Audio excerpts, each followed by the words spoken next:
বাগদায় গ্রেফতার অনলাইন প্রতারণা চক্রের মূল পাণ্ডা।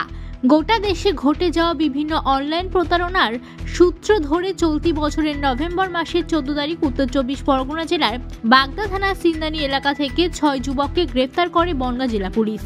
গোটা দেশের মোট 205টি অভিযোগের ভিত্তিতে ধৃতদের বিরুদ্ধে অভিযোগ ওঠে বিভিন্ন সময় প্রতারণার টাকা নিজেদের ভুয়ো কোম্পানি বানিয়ে সেই ব্যাংক অ্যাকাউন্টে রাখা হতো, যার বিনিময়ে তারা মোটা টাকার কমিশন পেত।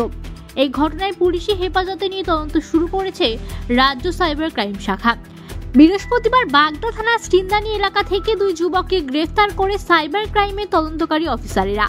ধৃতদের নাম সুমন বিশ্বাস ও সুমন সাধুকা। পুলিশ সূত্রে খবর, এই গোটা প্রতারণা চক্রের মাস্টার মাইন্ড এই 2 যুবক। দ্রুত 2 যুবককে শুক্রবার বনগাঁ মহকুমা আদালতে তুলে নিজেদের হেফাজত চেয়েছেন রাজ্য সাইবার ক্রাইম শাখা। পান্ডা যে তাকেও গ্রেপ্তার হয়েছে। এদের বিরুদ্ধে যেটা অভিযোগ, এদের যে একটা র্যাকেট, কয়েকজনকে এর আগে বাগদা থানার পুলিশ গ্রেপ্তার করেছিল এবং তারা জুডিশিয়াল কাস্টডিতে আছে বর্তমানে। পিসি পিরিয়ডও তারা পার করেছে এবং এদের বিরুদ্ধে দেশে এবং দেশের বাইরেও বহু ঘটনার সঙ্গে এরা প্রতারণার সঙ্গে যুক্ত এবং বহু টাকার আত্মসাৎ এরা মানুষকে করেছে।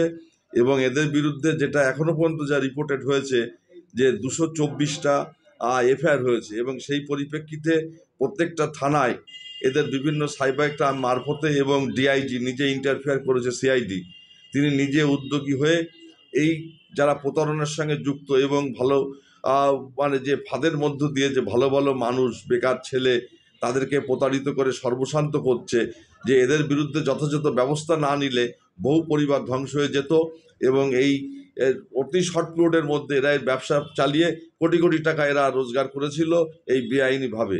অতএব আমরা চাই যে এই যারা এই কালপিটস, তাদেরকে মূল মাথা আজকে গ্রেপ্তার করেছে পুলিশ। সেই সঙ্গে সঙ্গে আরও যারা জড়িত আমাদের রাজ্যের বিভিন্ন জায়গায় ছড়িয়ে আছে, দেশের বিভিন্ন জায়গায় ছড়িয়ে আছে, যারা এই ঘটনার সঙ্গে যুক্ত আছে তাদের বিরুদ্ধে দৃষ্টান্তমূলক যাতে সাজা হয়, অবিলম্বে গ্রেপ্তার করে, এবং এই মূল পান্ডা যাতে কঠিনতম সাজা হয় এবং পুলিশ সেটা তদন্ত করে বের করবে এবং সাইবার ক্রাইম যে থানাগুলো আছে আমাদের পশ্চিমবঙ্গে এবং রাজ্যের বাইরে, সেই থানাগুলো এদের বিরুদ্ধে যথোপযুক্ত ব্যবস্থা নেবে বলে আমরা আশা রাখছি।